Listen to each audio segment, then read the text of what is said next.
សំណាងមកដល់ផ្ទះឆ្នាំទាំង3នេះលុយចូលដូចទឹកទោះបីអង្គុយស្ងៀមក៏មានលៀបដែរហោរាសាស្ត្របានទូទីទុកមុនថា15ថ្ងៃខាងមុខនេះសត្វក្នុងរាសីខាងក្រោមនេះនឹងមានសំណាងសម្បូរសប្បាយជាងអ្នកដទៃព្រោះពួកគេដល់វេនដែលត្រូវទទួលបានលៀបសំណាង1ឆ្នាំមនុស្សដែលកើតក្នុងឆ្នាំប៉ែជាកម្មសិទ្ធិរបស់ធាតុដីត្រូវបានគេស្គាល់ថាជាមនុស្សស្លូតបូតអត់ធ្មត់និងមើលឃើញឆ្ងាយក្នុងរយៈពេល15ថ្ងៃខាងមុខអ្នកនឹងត្រូវបានផ្កាយសំណាងបើកឱកាសជាច្រើនដើម្បីរីកចម្រើនទាំងការងារនិងហិរញ្ញវត្ថុអាជីពនេះជាពេលវេលាដ៏ល្អសម្រាប់ប៉ែដើម្បីអភិវឌ្ឍសមត្ថភាពរបស់ពួកគេអ្នកដែលធ្វើអាជីវកម្មនឹងមានឱកាសចុះកិច្ចសន្យាធំឬពង្រីកទំហំអាជីវកម្មរបស់ពួកគេបុគ្គលិកការិយាល័យទំនងជាទទួលបានការកោតសរសើរយ៉ាងខ្លាំងពីថ្នាក់លើរបស់ពួកគេសូម្បីតែមានលទ្ធភាពត្រូវបានដំឡើងឋានៈឬទទួលបានគម្រោងសំខាន់ហិរញ្ញវត្ថុរបស់ប៉ែក្នុងអំឡុងពេលនេះមានភាពរីកចម្រើនខ្លាំងការវិនិយោគពីមុនអាចនាំមកនូវប្រាក់ចំណេញដែលមិនបានរំពឹងទុកឬអ្នកនឹងរកឃើញឱកាសអាជីវកម្មថ្មីទោះជាយ៉ាងណាក៏ដោយចូលរៀបចំផែនការចំណាយរបស់អ្នកឲ្យបានច្បាស់លាស់ដើម្បីជៀសវាងការបាត់បង់ដែលមិនចាំបាច់2ឆ្នាំសាញ់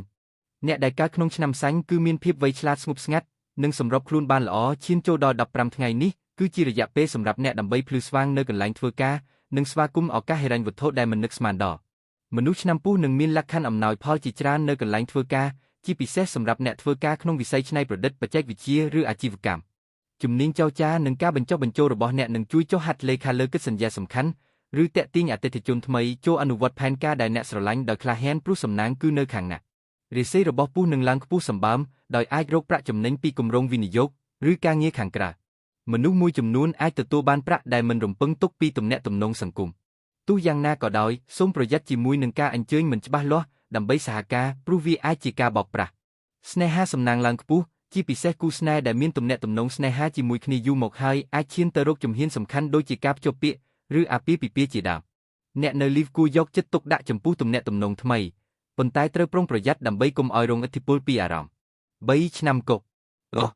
អ្នកដែលកើតក្នុងឆ្នាំជ្រូកដែលជារបស់ធាតុទឹកត្រូវបានគេស្គាល់ថាមានចិត្តល្អស្មោះត្រង់និងភាពវៃឆ្លាតពូកែក្នុងរយៈពេល15ថ្ងៃខាងមុខអ្នកនឹងឈានចូលដល់កំពូលនៃសំណាងរបស់អ្នកដោយប្រជ័យនិងគិតនាមនឹងនៅក្នុងដៃ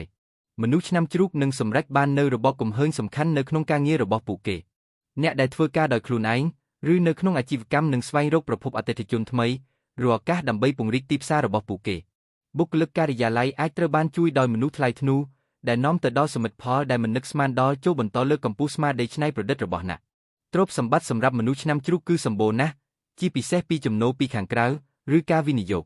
មនុស្សមួយចំនួនអាចទទួលបានអំណោយឬជំនួយផ្នែកហិរញ្ញវត្ថុពីសាច់ញាតិឬមិត្តភក្តិ